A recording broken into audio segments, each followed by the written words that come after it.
Hello and welcome guys, divine tarot 888 एक fresh topic पे reading कर रहे हैं जिसका टॉपिक है हमारा current activities of your person. Part 1 इसका अपलोड हो चुका है, पार्ट 2 से हम इसको एक्सटेंड कर रहे हैं। यूट्यूब पे डिवाइन टैरो 888 को सब्सक्राइब करें ताकि मेरी आने वाली तमाम वीडियोज़ आपको टाइम से मिल सकें। पर्सनल रीडिंग के लिए नंबर डिस्क्रिप्शन बॉक्स में मौजूद है, टिकटॉक के बायो में मौजूद है। पर्सनल रीडिंग कभी भी फ्री ऑफ कॉस्ट नहीं होती है। अच्छा जी, बात हम यहाँ पर कर रहे थे कि सोशल लाइफ में आपके पर्सन की क्या एक्टिविटीज़ हैं। देखें, आजकल तो बहुत ही पब्लिक आई में आए हुए हैं, कम्युनिटी में बहुत प्रोमिनेंट हुए में हैं लोग, डिफरेंट किस्म की गॉसिप्स कर रहे हैं इनके बारे में। और जिसे हम कहते हैं ना कि अपने अमल से एक नेगेटिव कैरेक्टर प्ले करना।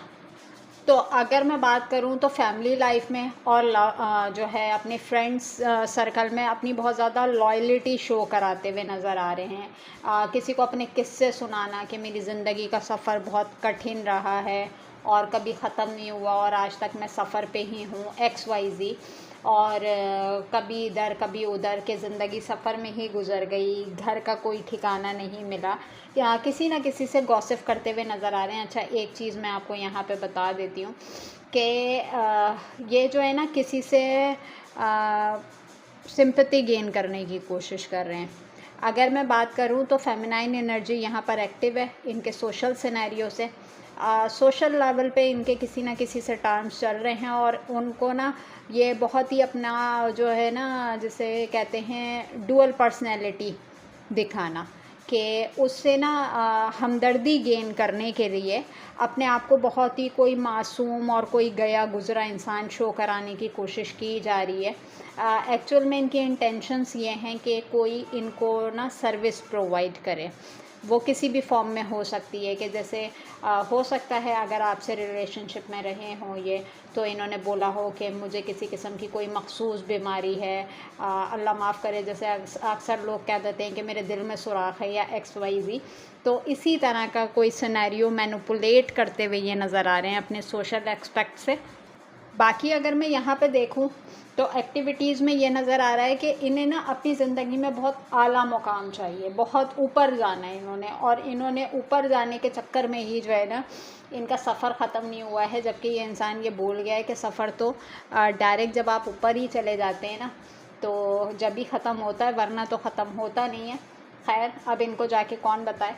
बहरहाल यहाँ पर दूसरी चीज़ ये है, कोई सोशल लाइफ में कोई घर से जुड़े मामला आते हैं। अगर मैंने कार्ड स्प्रेड करते हुए बोला था कि यहाँ पे मुझे एक बड़ी अजीब सी चीज़ नज़र आई है, तो अगर मैं बात करूँ तो एक माइंडसेट मुझे ये भी नज़र आ रहा है, कुछ स्पेसिफ़िक लोगों से ये जाके रेजोनेट करेगी कि कुछ लोगों के इनहेरिटेंस के मामलात होते हैं जिन्हें पता होता है कि भाई ये कब मरेगा या ये कब मरेगी, तब जाके हमारे हिस्से में विरासत आएगी।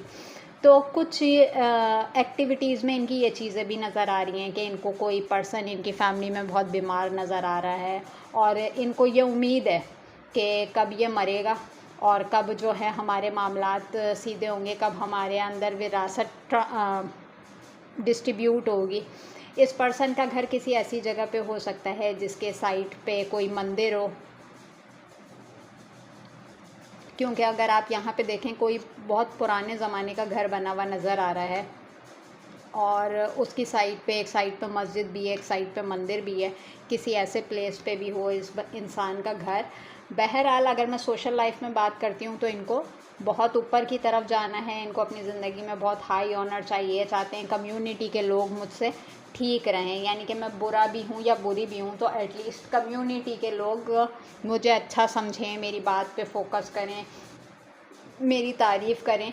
यानी कि एक हम जिसे कहते हैं ना कि इंसान के अंदर की इनसिक्योरिटी, यानी कि उसको ख़ुद को पता ही नहीं है, वो उसके अंदर इतनी एबिलिटी ही नहीं है कि वो अपने आप को जज कर सके। उसको दूसरों की रिकग्निशन चाहिए कि लोग मेरे बारे में अच्छा बोलें। ठीक है, अब अगर मैं देखती हूँ लव लाइफ से इनकी क्या एक्टिविटीज़ हैं, आपके पर्सन की एनर्जीज टुवर्ड्स लव लाइफ। अच्छा जी, please divine, please universe, please give me a right predictions for my viewers. Current activities of your person, part 2 है ये, इसमें हम चेक करेंगे कि लव लाइफ के टुवर्ड्स उनकी एक्टिविटीज़।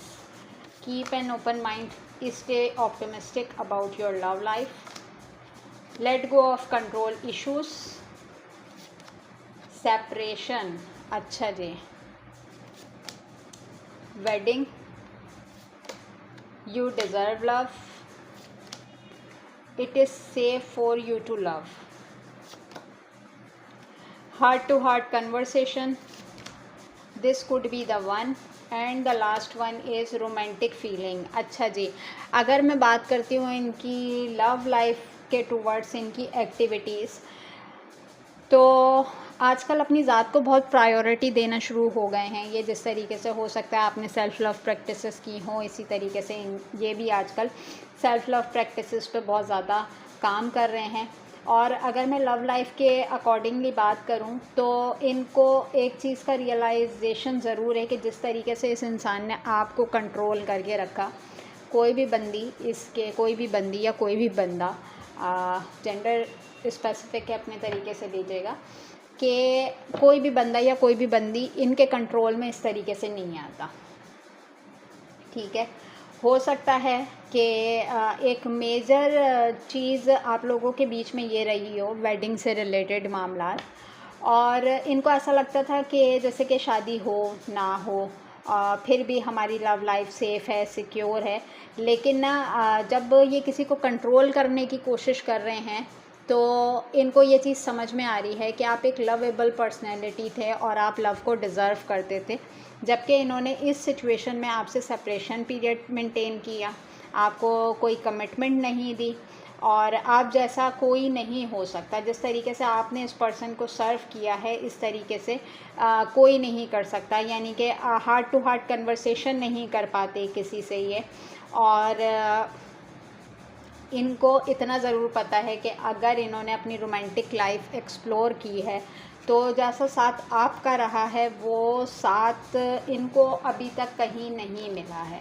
ठीक है, लेकिन मैं यहाँ पे कह सकती हूँ कि यहाँ पे थर्ड पार्टी सिनेरियो मुझे नज़र आ रहा है. अदर एक्टिविटीज़ में भी आप ये नहीं कह सकते कि ये पर्सन एक ही वक्त में एक ही पर्सन से डील कर रहा है.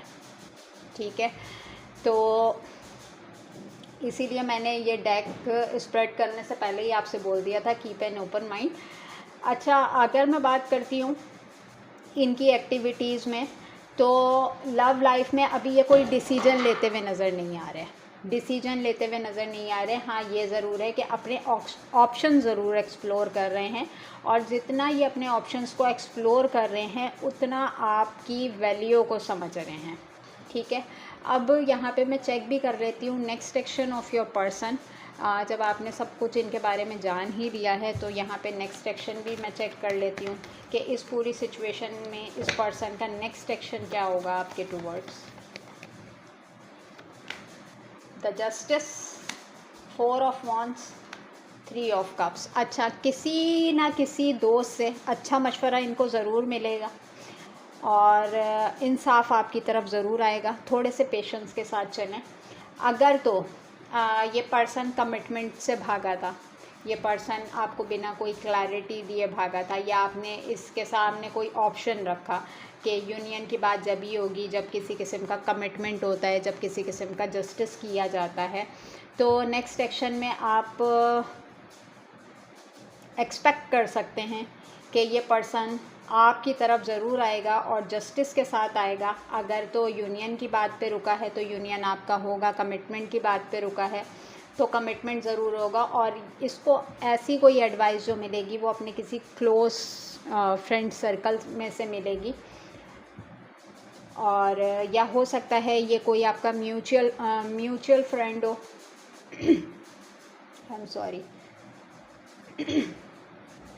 एक ऐसा दोस्त कि जो आपका भी दोस्त रहा हो, इस पर्सन का भी दोस्त रहा हो, तो जब ये इंसाफ करने की बारी आए तो ये आपको ज़रूर कंसीडर करेंगे नेक्स्ट सेक्शन में. मुझे आपको अप्रोच करते हुए नज़र आ रहे हैं with the 10 of pentacles card. एक फैमिली मेंटेन करने की बात आ रही है. ठीक है, तो आई थिंक मैं कुछ ज़्यादा ही बोल गई. बाकी ये थी आपकी रेटिंग. मिलेंगे नेक्स्ट टॉपिक पे नेक्स्ट वीडियो के साथ. अपना बहुत ख्याल रखिएगा. Take care and bye bye.